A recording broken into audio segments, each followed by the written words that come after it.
Hey, hi, how you doing? This is the Gamertron. Welcome back to the Gamertron show, and welcome back to another top 5.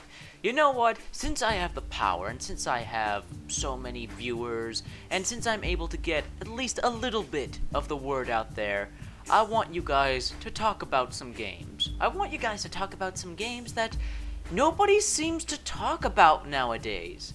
These 5 games I'm about to present to you are good games. They're really good games in their own right, and I don't see anyone talking about them. I don't see videos getting made about them. I don't see discussions. I don't see commentary. I don't see people playing, discussing, talking. I just don't see these games getting the attention they deserve. And I want to try and use this top 5 to maybe perhaps get you guys to pick up at least one of these 5 games, if not all 5 together, because these are good games and I wish people would talk about them more. They deserve to be talked about more, especially number 1. Anyways, let's not waste any more time. These are the top 10 games no one talks about and I want to talk about.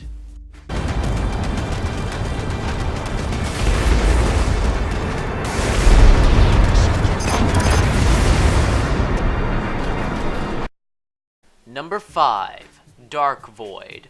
Dark Void has some problems. It has some serious problems with its story, a few budget and production issues, but overall, even with these issues, Dark Void is a pretty fun game. It's a third-person shooter that does enough different that it makes it stand out from other third-person shooters. You, of course, the most obvious and the most fun and compelling reason when the game did come out and some people's interests were piqued was because of the jetpack and jetpack combat. The fact that you could fly and soar through the air, having dogfights with alien ships, speeding across the map in the blink of the eye.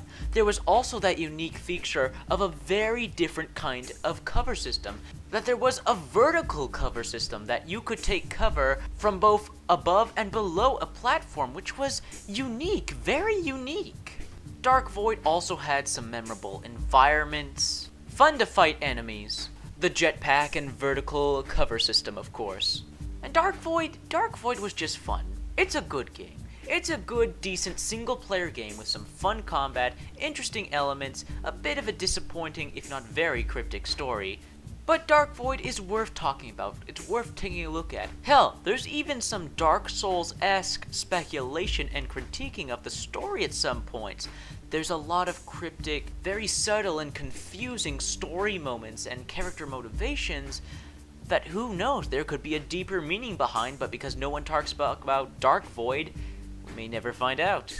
Shame this game never got a sequel. It would have been nice to see a Dark Void 2 and see where the devs went with this. Ah well, even as a standalone single-player campaign game, it's good fun. I would recommend you talk about it and try it. Also, jetpacks.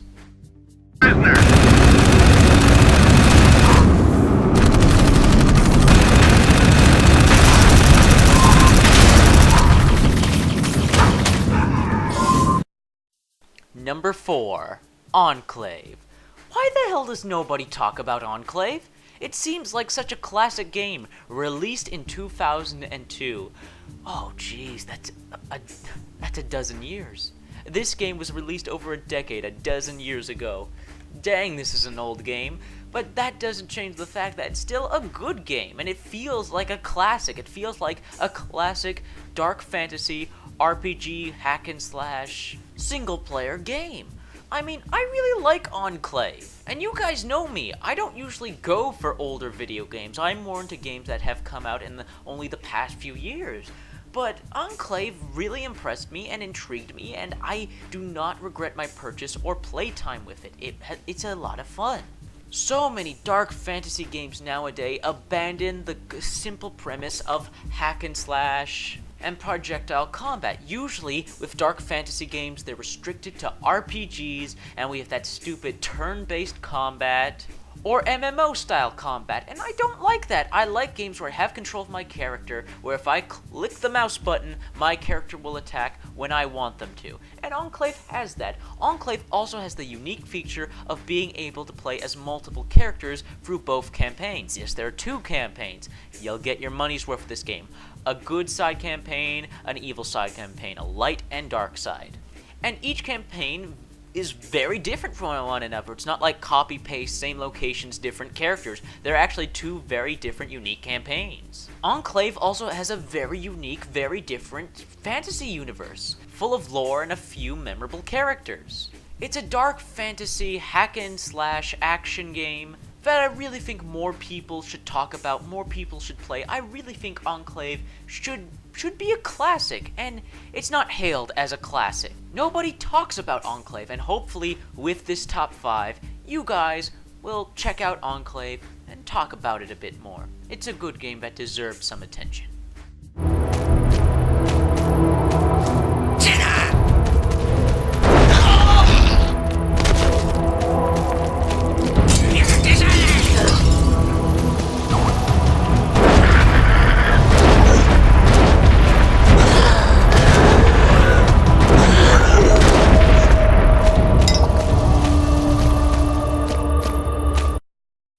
Number 3, Glare. Glare is an indie game that came out in 2013. When the game first came out, it did receive some attention. I even made a video about it, and so did Total Biscuit and a few other YouTubers who look at indie games.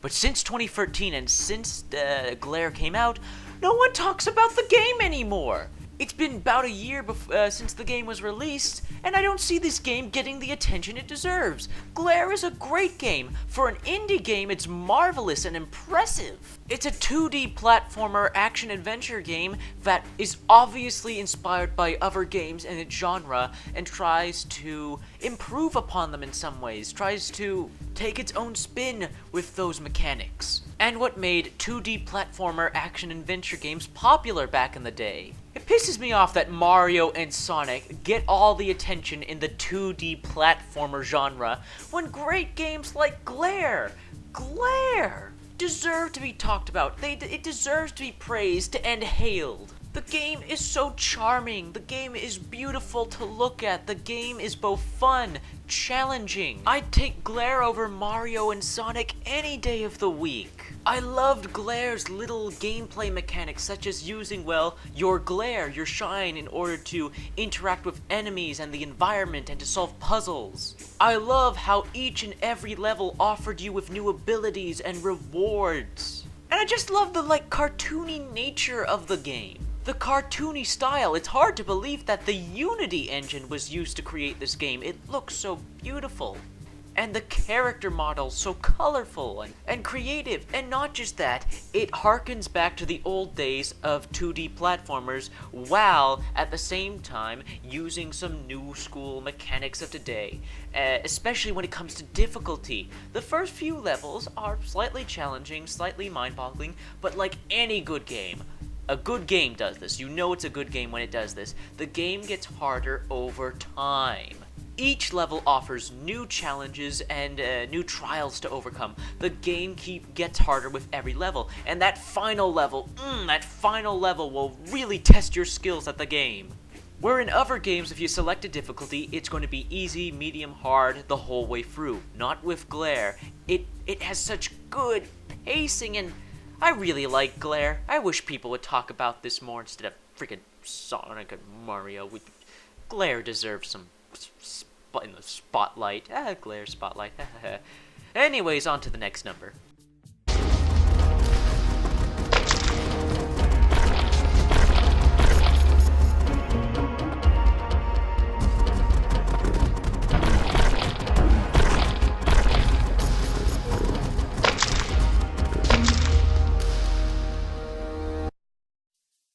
Number 2, Party of Sin. Yet another indie game, and an indie game where you get to play as some of the baddest baddies around. There aren't too many games where you get to play as villains, and in this game you get to play as some of the worst villains ever conceived. The 7 deadly sins: wrath, pride, envy, lust, greed, gluttony, and of course sloth. Party of Sin is another game similar to Glare and where it takes elements of both old school and new school games, especially in the 2D platformer genre, and blends them together to create this game that feels classic, just like Glare. This game feels like a classic from the old days, but was only actually released just a year ago.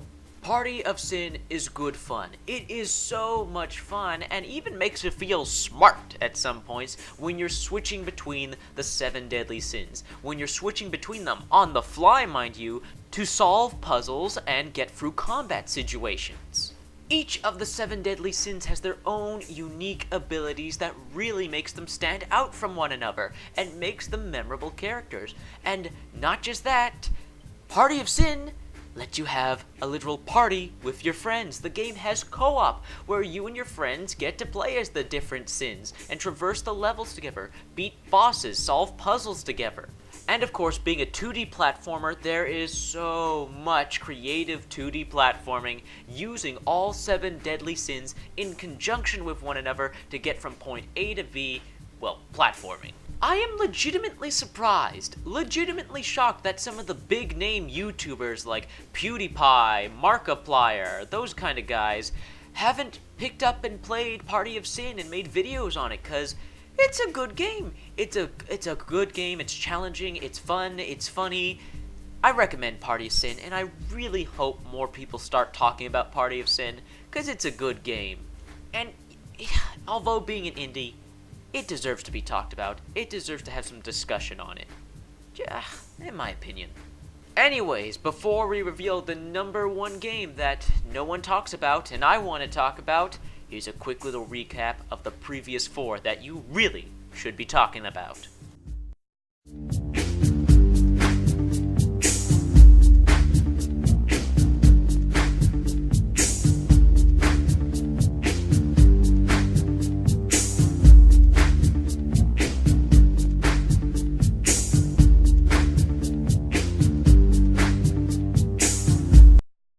And the #1 video game that no one talks about, but I want to talk about, is Primordia.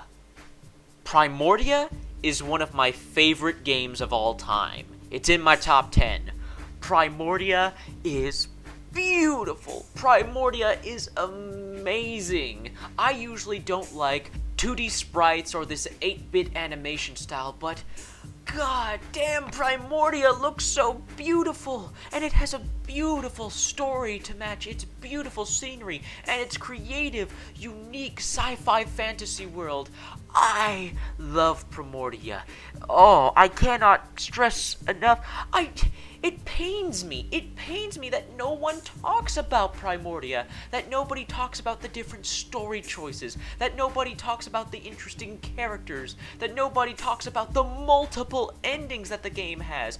It pains me, it utterly pains me that Primordia is not talked about by more people. I love Primordia. I love this game. It is a simply staggering, beautiful game. It is a gem of an indie game. This shows you the strength and power that indie games that can provide that the big blockbuster AAA games can't provide. This is indie games at its best, Primordia.